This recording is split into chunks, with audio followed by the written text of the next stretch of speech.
আমার কাকার বয়সী, আমি তাকে কাকু ডাকি। তার বয়স হয়েছে কিন্তু সে আসলে ভাবনার দিক থেকে অনেক আধুনিক। শিহাব ভাই চাইলে কথা বলতে পারেন। উসকুস উসকুস করতেছে, তর্ক জয়েন করতে পারতেছেন, আমি দেখতে পাচ্ছি। এটা বললি আমি একটু দেখতে চাই, আপনার কথা শুনতে চাই। আচ্ছা বইলো, আমি শেষ করে নিই, নাহলে খেয়েই হারাই ফেলবো।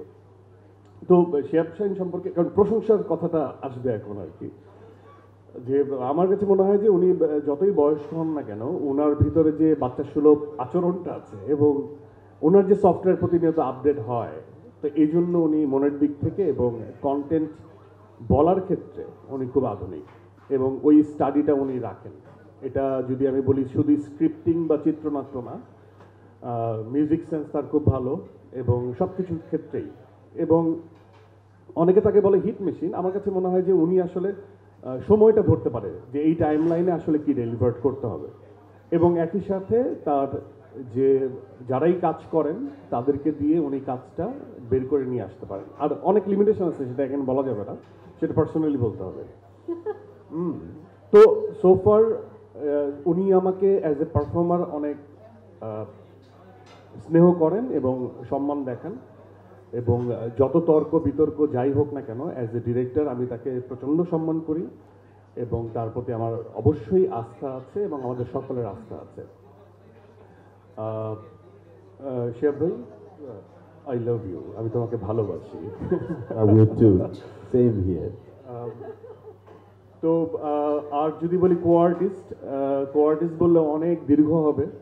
সেখানে আমার যে আমাকে যে নাটকে নিয়ে আসছিল, অভিনয় জগতে নিয়ে আসছিল, যার নাম যার হাত ধরে আমি আসছি, একজন গাজী রাখে, ঘর ছাড়া নামে একটা ধারাবাহিক দিয়ে আমার পদচারণা নাটকে, উনি আমার সামনে বসে আছে। তো আমি খুব ব্লেসড যে আমার প্রথম ছবিতে আমার এই সৌভাগ্য হয় নাই, আমার দ্বিতীয় ছবিতে আমি তার সাথে স্ক্রিন শেয়ার করতে পারছি। সো রাকায়েত ভাই শুধুমাত্র উনি আমার গুরু না, আমি যখন একদম ছোটবেলায় যখন দেখতাম স্ক্রিনে ওনার বড় চুল, সো আমার কাছে সবার থেকে আলাদা ওনাকে লাগতো, যে ওনার যে এক্সপেক্টেডটা ওনাকে আমার ডিফারেন্ট লাগতো, এই জন্য আমি বেশি করে তাকে দেখতাম।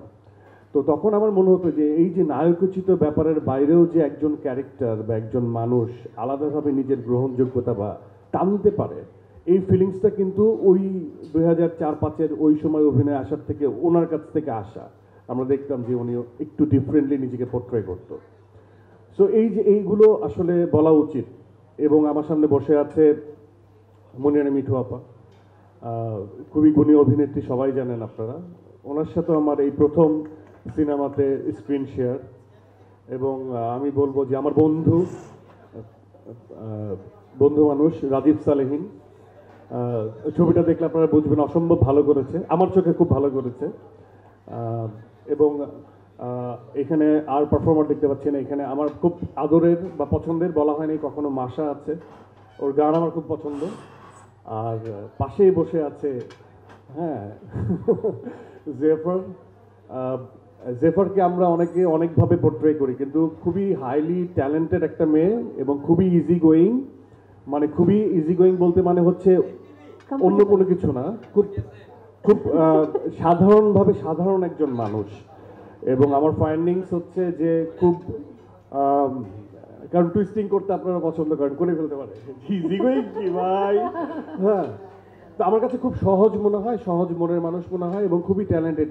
ও অ্যাকচুয়ালি খুবই ভালো কম্পোজার এবং লিরিসিস্ট, এবং একই সাথে অথবা শুধুমাত্র আপনারা জানেন যে সে একজন গায়িকা, কিন্তু গায়িকার পেছনেও তার অনেক গুণী পরিচয় আছে, বিশেষণ আছে।